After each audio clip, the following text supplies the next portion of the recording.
This is Sir Isaac Newton, an English physicist and mathematician whose studies laid the foundation for modern physics. He is most famous for his theory of gravity and his three laws of motion. The following lab will examine Newton's second law, which states that the acceleration of an object is proportional to the net force acting on it and inversely proportional to its mass. This law is often seen in the form of the equation F net equals ma. In this image, the first letter you see is a Greek sigma, which is used in math and science to represent the sum. So in this case, it means the sum of all the forces acting on an object equals the mass times the object's acceleration.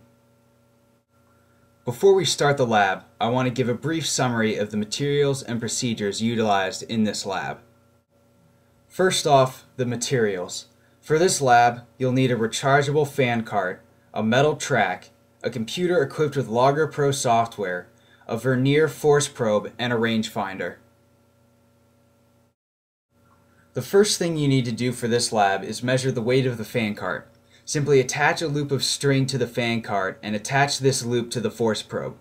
Make sure to calibrate your force probe first to ensure proper measurements. Hang the force probe vertically and use the Logger Pro software to measure the weight of the fan cart. Next, lay the force probe horizontally and place the fan cart on the track. Select the speed for the fan, and while the fan is running, record the force using the Logger Pro software. I'm going to talk about the third and fifth steps later in this video, but while you run the fan cart, you'll want to have someone hit the Collect Data button in Logger Pro so the rangefinder can measure the velocity of the fan cart. An essential component of any scientific lab is your hypothesis. For this lab, our prediction is derived from Newton's second law. I measured the force of the fan cart to be about 0.2 newtons, and dividing by the mass of the fan cart gives me my predicted value for the acceleration of the fan cart. Here are two videos I recorded of the fan cart in action.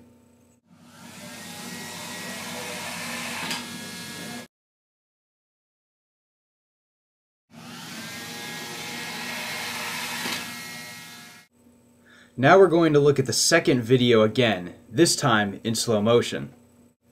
As you can see, the cart barely moves in the first few seconds after it is turned on, but eventually the velocity increases because the cart is accelerating.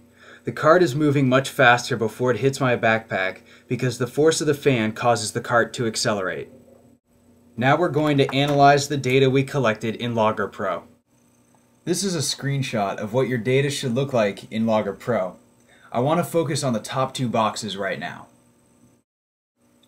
The top box is a graph of the position of the fan cart over a period of time.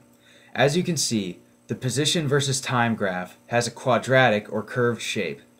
And I'm going to touch on a bit of calculus right now. As you may have studied, the tangential slope, or the derivative, of the position versus time graph gives us the value of the velocity at that instant in time. So, as the slope of the position versus time graph increases, we know that the value of the velocity was increasing. A look at the velocity versus time graph reveals that our cart was in fact accelerating.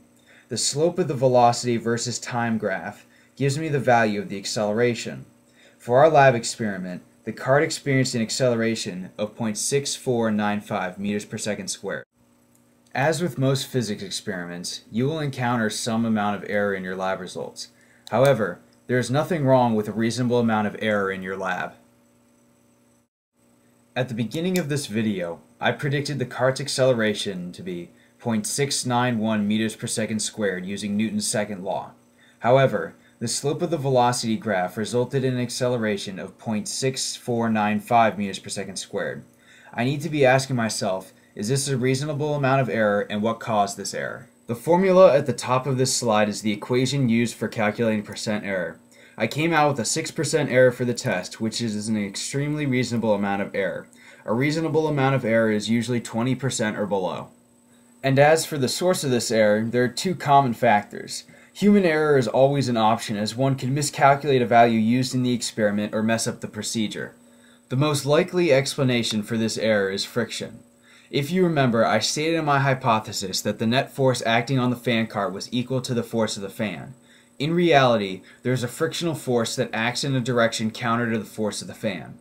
As a result, the net force will be slightly less than the force of the fan, which explains why my actual acceleration was less than the value predicted.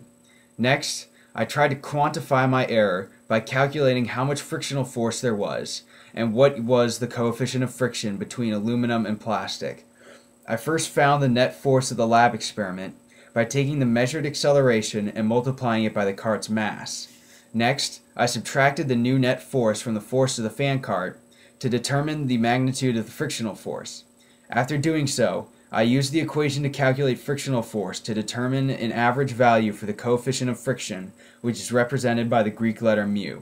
This gave me a value of 0.042, which is about the value for the coefficient of friction of aluminum.